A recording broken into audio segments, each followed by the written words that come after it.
and this is for the rational person who's like, this is ridiculous. You have to wonder, is that evolved? Right? Everything evolves. The way we use technology evolves. The way we use literature evolves. The way we use TV evolves. Everything evolves. Does that evil corruption in government evolve too? Or does it just somehow or another get snuffed out because of the light? I don't buy that. I don't buy that. If you look at all the different things that we've shown that there's collusion in, just look at the fact that someone like Hillary Clinton can run for president while she was making hundreds of thousands of dollars giving speeches to banks. Like when she was in that debate with Bernie Sanders, and Bernie Sanders was like, release his transcripts. Tell us what you said.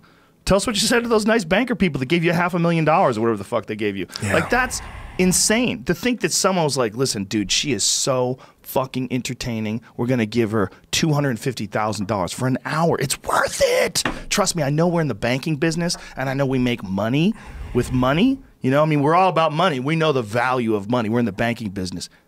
This lady talking is worth $250,000. It's the best. She's going to go up there. She's going to knock your socks off. She's so good. She's amazing. And she's funny. She's hilarious. Oh my, she's amazing. Her speech is super well prepared. And she stands up there on the podium and just knocks your fucking dick into the dirt. What is this? Hillary Clinton gets humiliating $7,000 less than Snooki for a speech at Rutgers as her story grows old. Oh wow! So she got her price slashed to $25,000. I think they're gonna throw her under the bus. Her standard fee was $200,000 per speech, but some folks suggest that it may be her broken record that set the recent slash price of $25,000. She made so much money off the Clinton Foundation. She's fine. Just stop and think about that. She's like, I'll do it for $1,000, dude. I got fucking $100 million from that Haiti earthquake. Are you kidding me? Yeah, but those people like her, I think one of the things in the back of their head is always the potential litigation.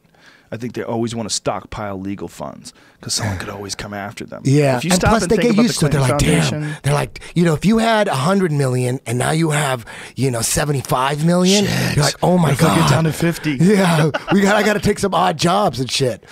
Do some speeches in Saudi Arabia. Listen, it should be illegal for someone to run for president if someone who they could influence in a positive way with passing things and signing legislation, if you know, pushing things forward, using their influence, if someone is in a position that they could do that for a company and that company winds up giving you $200,000 to talk, that's just fucking insane. That's insane. That's bribery. Are you saying that it's worth $200,000? If she sucked every dick in the room, it wouldn't be worth $200,000, right?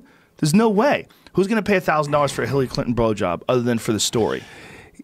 I think she can get a lot of money for blowjobs. Do you think so? Dude, I think fucking like alt-right guys would just be fucking throwing down, dude. Busting, having bukakis. You know what I mean? She'd do a bukkake for this. This feels like a disrespectful turn we're taking with Hillary Clinton. Yeah, I'm sorry. As a person, forget about it as a woman. Just as a politician, no one should be. It should just be impossible. There's a conspiracy theory that Hillary Clinton's father, Hugh Rodham, I'm assuming he's not alive anymore, but was a huge Jewish mob boss who was responsible for opium going into Chicago. I don't know if that's real, but it makes sense to me. Look, well, we know for a fact that some politicians have run drugs before. The Bushes? Here's the biggest one. The fucking Kennedys. Open, flat out. I mean, it was moonshine at the time, but guess what? That's drugs. Yeah, that's as much of a drug as weed. Worse than weed. It's worse, way worse. I mean, that is how the Kennedy family made their money. We needed a president to run marijuana. Yeah, how cool would that have been? Tommy Chong for president. Like Jimmy Carter was like he just stuck to marijuana. Tommy Chong for president. Tommy's got diversity on his side. Cheech could be the running mate. Cheech and Chong, 2020. Guys, get on it. I'll have you on the podcast. Support you 100%. If you think about all the stuff the government was willing to do over time, like you know, Operation Northwood, for instance, they were willing to kill their own people. You know, there's a lot of corruption, bribery, a lot of shit in the government, right? Right. Yeah. If you had to equate that to one person, you could say the U.S. government is kind of like John Gotti. Right. Right. Right. Kind of, right? Yeah, a little bit. Little bit, like killed some people. Yeah, for sure. Killed his own people if they cross Definitely him. Mob bossy. A lot of scamming going on. A lot of stealing. He's kind of like a politician. He's kind of like the overall. You know, how could anybody trust anything he would say. Right. Yeah, and anytime someone would say, "Hey, dude," like some John Gotti nerd came up and goes, "Dude, do you know he killed 15 people one night in Miami?" You wouldn't go, "Dude, where's the proof? Where's the proof? Show me."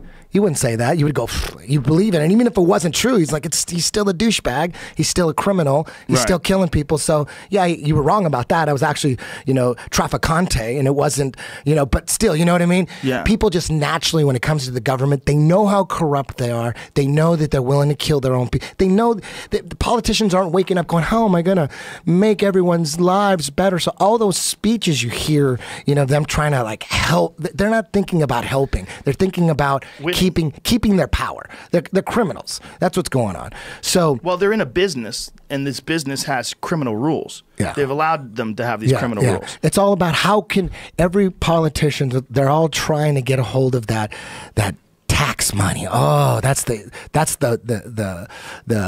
end game right there. You get that tax money, you could steal tax money and people were never going to come after you. You steal corporation money, you're going to die. Yeah, they don't even get mad if you steal tax money. Yeah, the tax money. It's like, just come up with a bill. Come up with something, anything, just anything. Okay, this bill's to build churches, and we're going to help children around the world, and we're going to find a cure for leukemia. They're like, fuck yeah, cool, boom. It's really easy. You just got to make up some shit.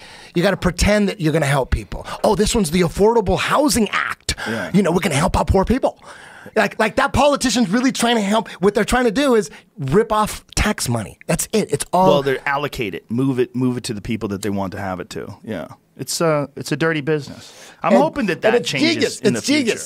I think the way we are being programmed and indoctrinated, I think it's genius. It's working so goddamn well because it works on really smart people. There's intelligent people all over the goddamn because people world. Are invested in the system. Yeah. Everybody's invested in the system. The indoctrination, the school system, man. School really is like designed to take the kids from the family. Like the kids believe their teachers more than their own parents, and the state takes your kid. They're raising their kids. It's ridiculous, man.